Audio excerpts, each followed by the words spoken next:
The Wonderful Wizard of Oz by Lyman Frank Baum. Chapter 9. The Queen of the Field Mice.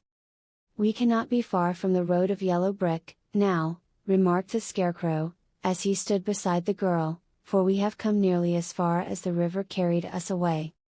The Tin Woodman was about to reply when he heard a low growl, and turning his head, which worked beautifully on hinges, he saw a strange beast come bounding over the grass toward them.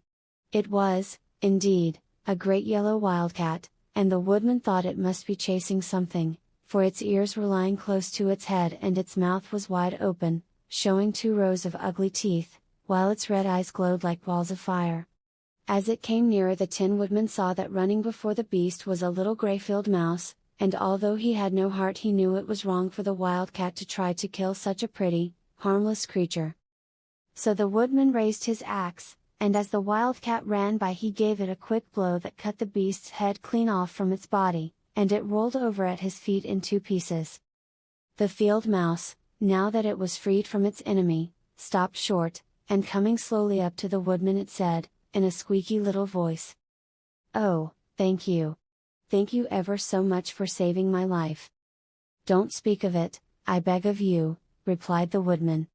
"I have no heart, you know, so I am careful to help all those who may need a friend, even if it happens to be only a mouse." "Only a mouse!" cried the little animal, indignantly. "Why, I am a queen, the queen of all the field mice." "Oh, indeed," said the woodman, making a bow.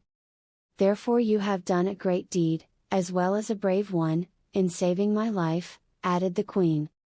At that moment several mice were seen running up as fast as their little legs could carry them, and when they saw their queen they exclaimed, "Oh, your Majesty, we thought you would be killed.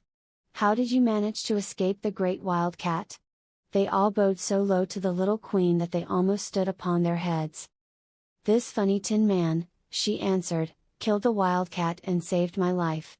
So hereafter you must all serve him, and obey his slightest wish." "We will!" cried all the mice, in a shrill chorus. And then they scampered in all directions, for Toto had awakened from his sleep, and seeing all these mice around him he gave one bark of delight and jumped right into the middle of the group. Toto had always loved to chase mice when he lived in Kansas, and he saw no harm in it. But the Tin Woodman caught the dog in his arms and held him tight, while he called to the mice, "Come back! Come back! Toto shall not hurt you." At this the queen of the mice stuck her head out from underneath a clump of grass and asked, in a timid voice, "Are you sure he will not bite us?" "I will not let him," said the woodman, "so do not be afraid." One by one the mice came creeping back, and Toto did not bark again, although he tried to get out of the woodman's arms, and would have bitten him had he not known very well he was made of tin. Finally one of the biggest mice spoke. "Is there anything we can do," it asked, "to repay you for saving the life of our queen?" "Nothing that I know of," answered the woodman, but the Scarecrow, who had been trying to think, but could not because his head was stuffed with straw, said, quickly, "Oh, yes, you can save our friend, the Cowardly Lion, who is asleep in the poppy bed." "A lion!" cried the little queen. "Why, he would eat us all up." "Oh, no," declared the Scarecrow, "this lion is a coward." "Really?" asked the mouse. "He says so himself," answered the Scarecrow, "and he would never hurt anyone who is our friend. If you will help us to save him I promise that he shall treat you all with kindness." "Very well," said the queen, "we trust you. But what shall we do? Are there many of these mice which call you queen and are willing to obey you?" "Oh, yes, there are thousands," she replied. "Then send for them all to come here as soon as possible, and let each one bring a long piece of string." The queen turned to the mice that attended her and told them to go at once and get all her people. As soon as they heard her orders they ran away in every direction as fast as possible. "Now," said the Scarecrow to the Tin Woodman, "you must go to those trees by the riverside and make a truck that will carry the lion." So the woodman went at once to the trees and began to work, and he soon made a truck out of the limbs of trees, from which he chopped away all the leaves and branches. He fastened it together with wooden pegs and made the four wheels out of short pieces of a big tree trunk. So fast and so well did he work that by the time the mice began to arrive the truck was all ready for them. They came from all directions, and there were thousands of them, big mice and little mice and middle-sized mice, and each one brought a piece of string in his mouth. It was about this time that Dorothy woke from her long sleep and opened her eyes. She was greatly astonished to find herself lying upon the grass, with thousands of mice standing around and looking at her timidly. But the Scarecrow told her about everything, and turning to the dignified little mouse, he said, "Permit me to introduce to you Her Majesty, the Queen." Dorothy nodded gravely and the Queen made a curtsy, after which she became quite friendly with the little girl. The Scarecrow and the Woodman now began to fasten the mice to the truck, using the strings they had brought. One end of a string was tied around the neck of each mouse and the other end to the truck.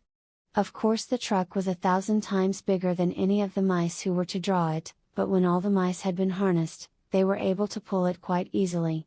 Even the Scarecrow and the Tin Woodman could sit on it, and were drawn swiftly by their queer little horses to the place where the lion lay asleep. After a great deal of hard work, for the lion was heavy, they managed to get him up on the truck.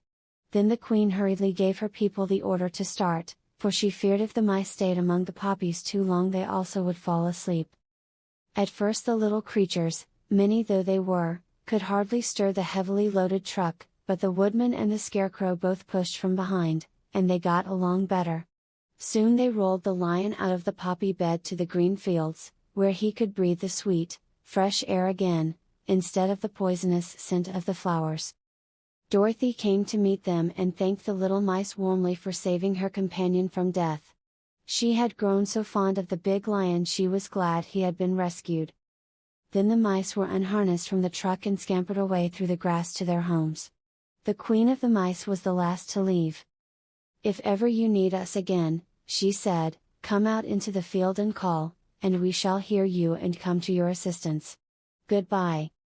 "Goodbye." They all answered, and away the Queen ran, while Dorothy held Toto tightly lest he should run after her and frighten her. After this they sat down beside the lion until he should awaken, and the Scarecrow brought Dorothy some fruit from a tree nearby, which she ate for her dinner.